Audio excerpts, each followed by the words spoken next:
my name is Taylor Romano, but my friends call me T, and welcome back to my channel. So today I've got a video for you that is a book review of everything that I read in the month of August. Also, side note, I'm filming everything on my phone today because my camera has been broken for like the last week or so, which is part of the reason why nothing went up last week. But anyway, so sorry if the audio quality is kind of weird today.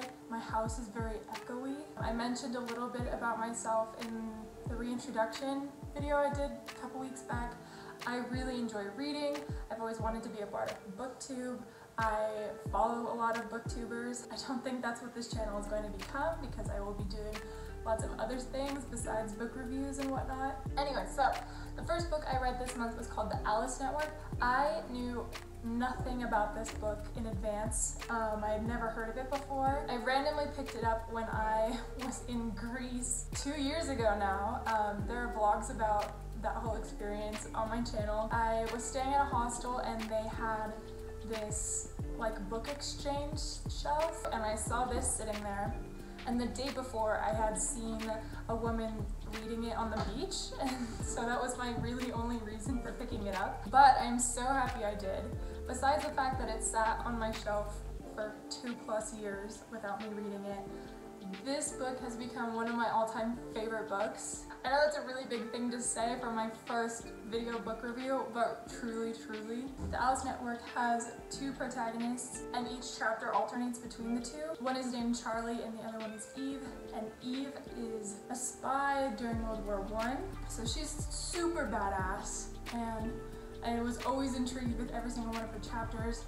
And Charlie, she was kind of more of like I grew to like her. Like her chapters in the beginning I felt were like semi-uneventful, but she's still a really great character. Towards the end of the book, tension picks up so much action through the last 3/4 of the book. I want to rate this book 9 out of 10. And the only reason I'm docking points is because I feel like it did take a little effort in the beginning for me to get into it on Charlie's sake, but it ended up becoming one of my favorite books, and it was such a good read. I really highly recommend it. So to give you another summary of the book, basically Charlie and Eve in Charlie's chapters both know each other, but in Eve's chapters it's like a flashback to World War I, and it's about her time as a spy and how that connects with Charlie's life now. She is an American and she travels to Europe with her parents originally under the guise that she was going to get an abortion because she was pregnant out of wedlock. But once she's there, she ditches her parents, which obviously upsets them, and goes to find Eve, who I don't remember how she found Eve's name, but she believes that Eve is connected to the disappearance of her missing cousin. One of the main things that I really love about this book is that there's a little bit of romance in it for the characters, not between the 2 of them, although that would have been fantastic. They have their own romances a little bit, but that's not the focus of the story. The focus is really about them as characters and about the friendship between the 2 of them and the friendship that they have with other female characters. And so I feel like it's really hard nowadays to find a book about friendship being the main relationship in the story, and I just really loved that aspect of this book. It was really powerful. And I do have to warn you before you read this book, if you have triggers like suicide or sexual assault, there is some discussion about that in this book. It wasn't very heavy at all. For me, I don't mind that, but I understand if other people do. For legal reasons, I'm going to say 18 and older, but this is something I probably would have read as a teenager. So that's my review of that book. Loved it, amazing, fantastic, show-stopping, stunning. I just realized now that I didn't say who the Alice Network was by. The author's name is Quinn. But the second book I read was called The Sympathizer, and this is by an author named, I hope I don't botch this. If I do, I deeply apologize. I tried to look up how to pronounce his name. I believe it's pronounced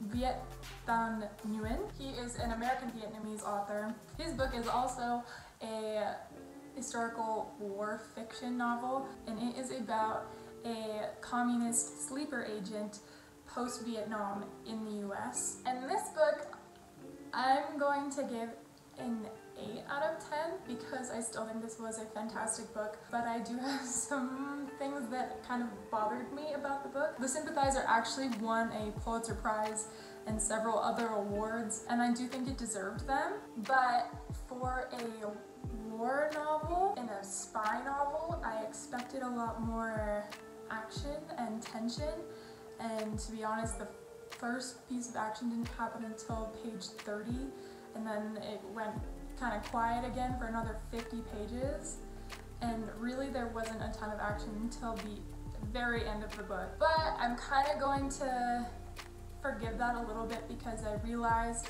that as I read the book that it wasn't supposed to be an action novel or a thriller or a mystery type of thing. But the reason I went into the book with that kind of perception is because on the front of the book, on the front of the cover, it had all kinds of reviews about this is the best thriller of the year and so thrilling and that kind of thing. Like there was a lot, the word thrilling or thriller was used a lot of the times in the reviews, so I was really expecting some tension and some action, and I did not get that. But I realized as I got further into the book that this novel was really about character. If we delve really deep into the mind of the main character in this novel, who is a communist sleeper agent in the United States, and honestly the character is kind of unlikable. This character is sexist, 100% sexist, honestly fairly racist, and he's very homophobic as well. For me, it was really interesting because those weren't like the forefront of the novel, I would say. It was more like comments that the main character would make in passing, which still is not acceptable, but we really got to dive deep into this character's psyche, and the author did this fantastically. It was really a superb read, really well done novel about character and the mind. I also docked part of my points because there is only 2 quotation marks in this entire book, and it's at the very end, and I don't know why he finally decided to use them at the very end. Not like the last line, but towards the end of the book. And I wonder if it's because he's quoting a real life thing. I just remember that there was one time it was used. In all the dialogue, there was never a quotation mark used, and he never separated the paragraphs if another person was speaking, so that became confusing. So you can see why I docked points here. I still think this was a amazing, amazing novel. Hi, Editing Taylor here. So just like I did for the Alice Network, I wanted to give you guys some trigger warnings for the Sympathizer, because the Sympathizer is way, way darker than the Alice Network.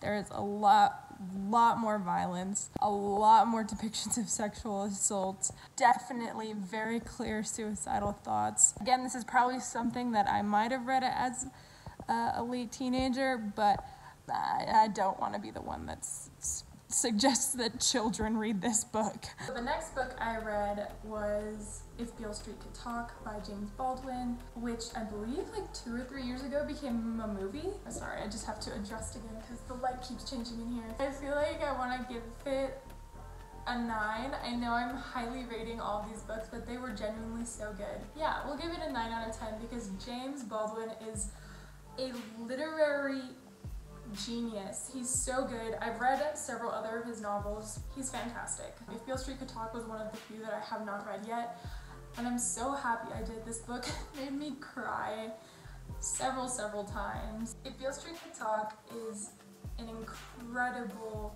book about romance. I mean, it's not just a romance novel. It starts the book off with our main character, Tish, visiting her fiance in prison, and she tells him that she's pregnant, and he is in jail wrongfully. He's wrongfully accused of rape. I have the belief that we believe all women, or not just women, any victim of sexual abuse, but in this case there is a lot of proof and points that he was not the culprit and he's been wrongly convicted. A lot of stories about how the two of them met and fell in love, and it's really incredible and sweet. I feel like there's so many romance stories that are super cheesy, And I did not know that this book was going to be a romance story. I didn't expect that, but I do believe that this was one of the truest and most honest romances that I've read. Everything that the two discuss and everything that happens to them feels super sweet and romantic, but also like something that people would actually do with each other in the real world. Like there was no out of the world dates. And it was really, really beautiful and wonderful and very sad. Anyways, the only reason I'm talking to point is because the ending didn't really have a conclusion. I don't know if that's a spoiler, but there really wasn't an ending, and I can see if James Baldwin did that on purpose, because the way it ended, it kind of made sense, but it left my heart like ripped open, and I was so upset. I really wanted to come to a conclusion. I'm not going to say it was a happy ending or a sad ending. There was just a lot of things left unfinished, and sometimes that's how life goes. On to the fourth book I read. The fourth book I read was a book called The City of Brass, which is the first book in a trilogy by S.A. Chakraborty, I believe is how you pronounce her last name. Again, I'm probably messing that up bad. I forgot to bring their names on like notes out here with me. This trilogy I know is very popular, so what I'm about to say might be kind of controversial. I'm gonna rate this book, we'll give it a 7. We'll give it, you know, it's more like a 6. Honestly, it was a very decently well done young adult novel, but it kind of feels like every other young adult novel.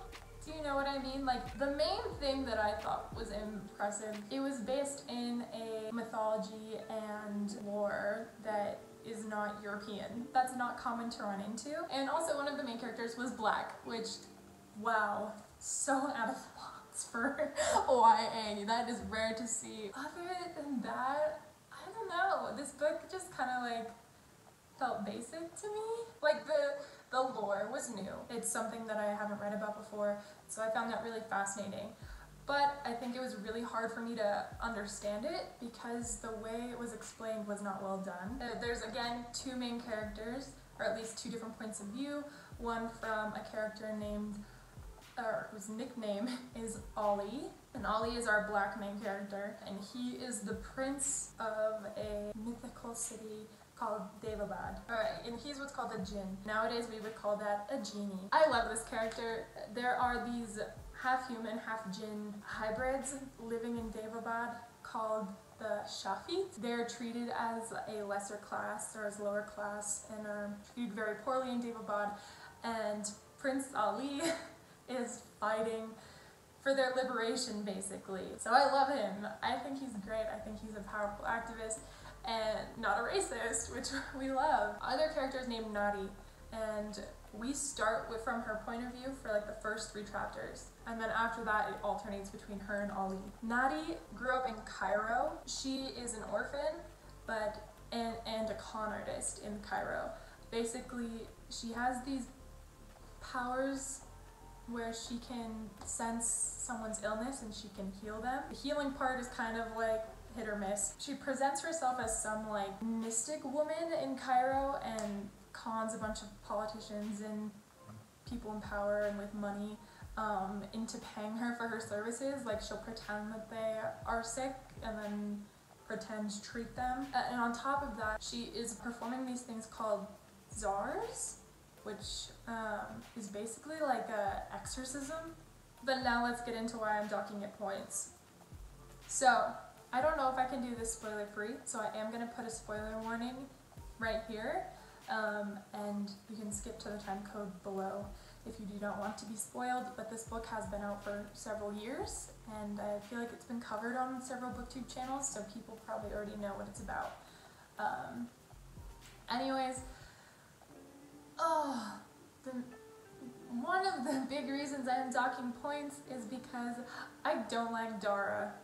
I know that I should like not be docking points over a single character, but let me explain. So Dara and Nari end up becoming love interests, and I hate it. I hate it so much. Okay, I hate it so much. Let me explain why.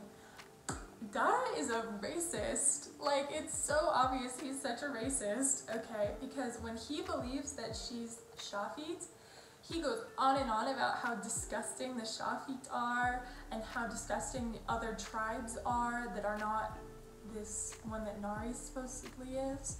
If I was Nari, I'd be like, wait, you told me that I'm Shafi and now you're going on and on about how disgusting Shafi are? Like, I would not like this man. I don't, you know, like I don't know why she fell for him. I guess he's really handsome, but like that's no excuse, okay? I don't like Dara. At first I was like, oh, you know, maybe he's gonna change. Maybe he's gonna like evolve out of his racist tendencies and his prejudiced thinking, and we're gonna see this man have growth, and I'm all about growth. That's not what happens. I don't know why. Like, I don't know. I really don't understand it because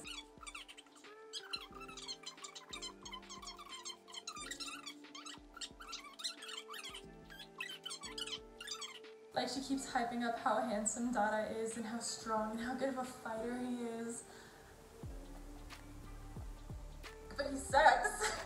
Like his personality is awful. I don't know, like the only characters I like are Nadi and Ali, and occasionally I don't like Nadi. So that's why I dog this book so much, is because the way the book ended, I almost could not see myself reading the second book, which would be, I know, kind of tragic. Honestly, I did start it.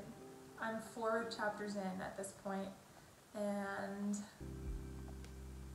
I'm not super stoked, if that's to say anything. I think I probably will finish it, give it the benefit of the doubt, because I still enjoyed the story. I just had problems with the characters and the lack of good world building.